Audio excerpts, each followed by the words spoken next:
Hello students, welcome to Adi Pathshala. This is the first chapter of chemistry class 10th and this is part first, chemical reaction and equation.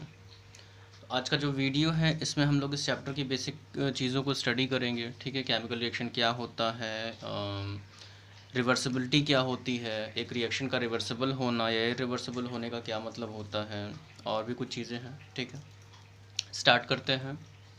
सबसे पहला definition, chemical reaction क्या होता है. ठीक है, कोई भी ऐसा प्रोसीजर, देखो डेफिनेशन लिखी हुई है. ठीक है, कोई भी ऐसा प्रोसीजर जिसमें कुछ सबस्टेंसेस आपस में रिएक्ट करें और एक नई चीज़ फॉर्म हो जाए. ठीक है, इसका सिंपल एग्जांपल टी है. चाय चाय में आप क्या करते हो, अलग अलग चीज़ें मिक्स करते हो, उसे बॉईल करते हो और एक नई चीज़ तैयार होती है. ठीक है, अलग अलग चीज़ें, मिल्क है, वाटर है, शुगर है, ये सारी चीज़ें मिक्स होती हैं. इसके अलावा भी बहुत सारे इसके एग्जांपल्स होते हैं. अब जो चीज़ें इस रिएक्शन में इन्वॉल्व होती हैं, जो सबस्टेंसेस इस रिएक्शन में इन्वॉल्व होते हैं, कॉन्सेप्ट को पकड़िएगा, डेफिनेशन तो यहाँ लिखी हुई है, उन्हें हम रिएक्टेंट्स कहते हैं. ठीक, और जो हमें मिलता है लास्ट में, रिज़ल्ट मिलता है, दैट इज़ प्रोडक्ट. ठीक है, उसे प्रोडक्ट कहते हैं. इसके कुछ एग्जांपल्स भी हैं, उसे हम देखेंगे. ठीक है, हाँ, एक केमिकल रिएक्शन की एक और स्पेशलिटी होती है कि जो रिएक्टेंट्स की प्रॉपर्टी होती है, पार्ट लेने वालों की जो प्रॉपर्टी होती है, प्रोडक्ट की प्रॉपर्टी उससे नई भी हो सकती है और थोड़ी अलग, मतलब नई होने का मतलब कि अलग तरह की प्रॉपर्टी भी हो सकती है और इसके जस्ट अपोजिट भी हो सकती है. जो प्रॉपर्टीज़ रिएक्टेंट्स की थी, हो सकता है कि बिल्कुल प्रोडक्ट उसका अपोजिट बना हो. ये भी केमिकल रिएक्शन का एक पार्ट है, एक स्पेशलिटी है. ठीक, अब इसको ऐसे समझो, मैग्नीशियम है, ठीक है, मेटल है, ऑक्सीजन में इसे बर्न कराया तो हमको एक वाइट कलर का पाउडर मिला जो कि बना मैग्नीशियम ऑक्साइड. और केमिकल रिएक्शन इन जनरल, ज़्यादातर केमिकल रिएक्शन रिवर्सिबल नहीं होते. मतलब कि रिवर्सिबल होने का मतलब कि अगर आप उस पर लगी हुई चीज़ों को हटा दो या प्रोसेस को अपोजिट कर दो, जैसे किसी भी चीज़ को गर्म करने पर कोई रिज़ल्ट आता है और उसको आपने फिर ठंडा किया तो वो वैसा ही हो जाए, ऐसा यहाँ नहीं होता है. ठीक है, इन जनरल मतलब 90% केसेस में, 95% केसेस में ऐसा नहीं होता है. कुछ केसेस में मे भी ऐसा हो भी जाए. ठीक है, क्योंकि केमिस्ट्री है तो एक्सेप्शन हमेशा इसके साथ साथ चलता है. आगे बढ़, देखिए आपको रिएक्शंस प्रॉपर याद करने होंगे. इसका कोई लॉजिक अप्लाई मत करना कि सर ये यहाँ पे क्यों आया. ठीक है, आगे बढ़ेंगे.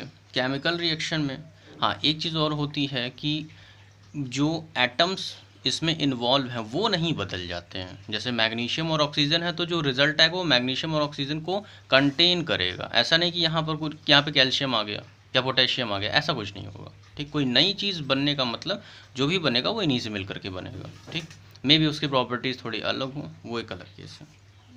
अब अपोजिट का एक एग्जांपल हम लेते हैं. देखो यहाँ है हाइड्रोजन गैस, एक बर्निंग गैस है. ठीक है, अगर आप हाइड्रोजन को तो गर्म करोगे तो ये जलनी शुरू हो जाएगी. ठीक है, ऑक्सीजन का काम है जलने में हेल्प करना. ठीक है, ये हेल्प, एक ऐसा एटमॉस्फेयर क्रिएट करना कि जिससे चीज़ें आसानी से जल सके. जब ये दोनों आपस में कंबाइन करते हैं तो हमें मिलता है वाटर. ठीक, वाटर की टेंडेंसी क्या है, ये आग को बुझाता है. ठीक है, एक्सटिंग्विशर का काम करता है, फायर एक्सटिंग्विशिंग में काम होता है इसका. ठीक है, ये दोनों जलने की टेंडेंसी रखते हैं, ये बुझाने की टेंडेंसी रखता है. तो एकदम साफ साफ समझ में आ रहा है कि ये बेस्ट एग्जांपल है एक केमिकल रिएक्शन का. ठीक, और आप इसे कंपाउंड भी कह सकते हो. ठीक है, कंपाउंड्स की स्पेशलिटी होती है, मिक्सचर और कंपाउंड, ये दो चीज़ें होती हैं. मिक्सचर में ये होता है कि जो रिएक्टेंट्स हैं और जो प्रोडक्ट है, प्रोडक्ट की ज़्यादातर प्रॉपर्टीज़ रिएक्टेंट से मिलती है. कंपाउंड में इसका जस्ट अपोजिट होता है, अलग भी हो सकता है और अपोजिट भी हो सकता है. तो ये एक कंपाउंड का बेस्ट एग्जाम्पल है. आगे बढ़ते हैं, केमिकल रिएक्शन कितने तरह के हो सकते हैं और इसके क्या रियल लाइफ एग्जांपल्स हैं. ठीक है, अपने घर में आप कुछ चीज़ें खुद ही देख सकते हो, ज़्यादातर चीज़ें जो रिवर्स नहीं हो सकती. खाना पक गया, सब्ज़ी आपने बना ली, पक गई, क्या उस सब्ज़ी को जो, जैसे उसको गैस पर रखा, उसे गर्म किया, ठीक है, क्या गर्म करने के बाद उसको उठा के फ्रिज में रखोगे, ठंडा करोगे तो क्या सब कुछ वापस पहले जैसा हो जाएगा? बिल्कुल नहीं, ऐसा हो ही नहीं सकता. रिवर्सिबल नहीं होते हैं केमिकल रिएक्शन इन जनरल, ज़्यादातर केसेस में. कुछ एग्जांपल, रस्टिंग ऑफ आयरन. ठीक है, अगर एक बार लोहे में जंग लग गई, रिटर्न नहीं होगी. ठीक है, दही का बनना, दही से वापस रिटर्न में दूध नहीं बन सकता है। अगर आपने किसी भी तरह की चीज़ को जला दिया तो उसको ठंडा करने पर वो पहले जैसी नहीं हो सकती है, ठीक है। यहाँ पर एक क्वेश्चन आता है कि जब कभी भी वाटर को हम तीनों स्टेट में चेंज कर सकते हैं, गर्म करके भी और ठंडा करके उन तीनों चीज़ों को रिवर्स कर सकते हैं। तो वाटर का जो चेंज होता है, वाटर का बर्फ़ बनना, बर्फ़ का फिर पानी, मतलब इस तरीके से जो भी चेंजेस उसके अंदर होते हैं, ठीक है। मतलब वाटर लिया, उसको ठंडा किया, ठंडा करने के बाद आपने उसको बर्फ़ बनाया, ठीक है। उसको फिर से गर्म करोगे तो क्या हो जाएगा, वो फिर से वाटर हो जाएगा। उसको और गर्म करोगे तो फिर वेपर में कन्वर्ट हो जाएगा। तो ये जो एक सर्कुलर चेंज है, ठीक है, जो साइक्लिक चेंज यहाँ पर आ रहा है, ये एक फ़िज़िकल चेंज है, ये केमिकल चेंज नहीं है, पहले समझ लीजिएगा इसे। एक कागज़ का फटना, किसी भी चीज़ का मुड़ जाना, टूट जाना, ये एक फ़िज़िकल चेंज है, ये केमिकल चेंज नहीं है। फ़िज़िकल चेंजेस भी ऐसे होते हैं जो कि कभी कभी रिवर्सिबल नहीं होते हैं, ठीक है।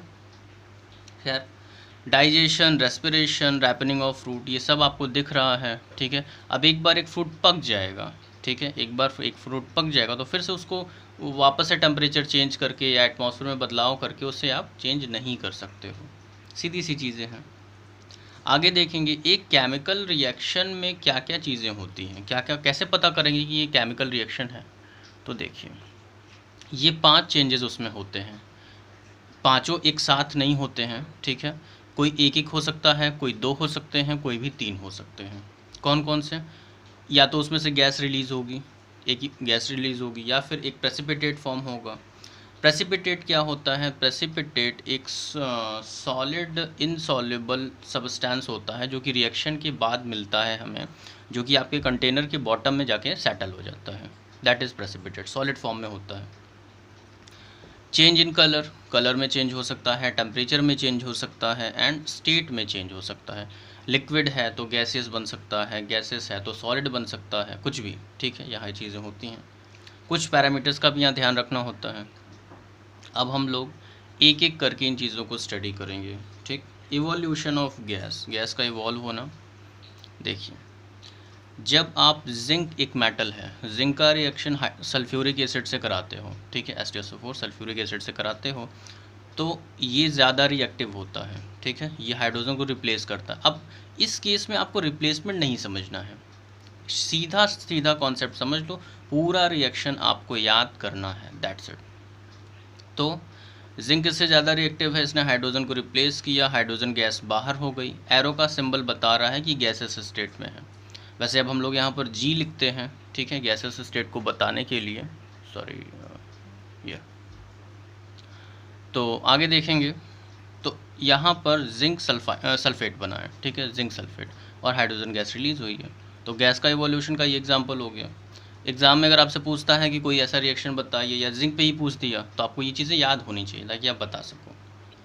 इसी जिंक को आप हाइड्रोक्लोरिक एसिड के साथ रिएक्ट कराओ, HCl के साथ, ठीक है, उस केस में भी हाइड्रोजन से ज़्यादा रिएक्टिव होने की वजह से इसको डिस्प्लेस कर देगा यहाँ से, ठीक है, यहाँ से हटा देगा। तो यहाँ पे हमें जिंक क्लोराइड मिल रहा है और हाइड्रोजन गैस फिर से इवॉल्व हो रही है। रिएक्शंस आपके पास होने चाहिए, ठीक। नेक्स्ट इज अब यहाँ पे सोडियम कार्बोनेट, ठीक है, Na2CO3 है, अपने पास HCl है, इस HCl हाइड्रोक्लोरिक एसिड है, इसको हमने रिएक्ट कराया तो हमें NaCl से रिएक्ट करेगा। अभी आपको आयन समझने होंगे आगे चल करके, तो वो चीज़ें उसमें क्लियर हो जाएंगी। अभी आपको reaction as it is learn करना है, और अगर आप पहले से जानते हो तो आपको थोड़ा ईजी भी पड़ेगा। तो यहाँ पे सोडियम क्लोराइड बना, वाटर भी प्रोड्यूस हो रहा है, एंड कार्बन डाइऑक्साइड गैस निकल रही है, ठीक। तो यहाँ से भी गैस का एक एग्जाम्पल हो गया यहाँ पे। तो ठीक है, इसे यहाँ पे एंड करते हैं। बाकी की जो 4 चीज़ें हैं, ठीक है, प्रेसिपिटेट का फॉर्म होना, टेम्परेचर का चेंज होना, स्टेट का चेंज होना, ये सारी चीज़ें नेक्स्ट वीडियो में हम लोग डिस्कस करेंगे। तब तक के लिए स्टडी करते रहिए, this I will tell you later, okay, ठीक है। चलिए वीडियो को एंड करते हैं, थैंक्स।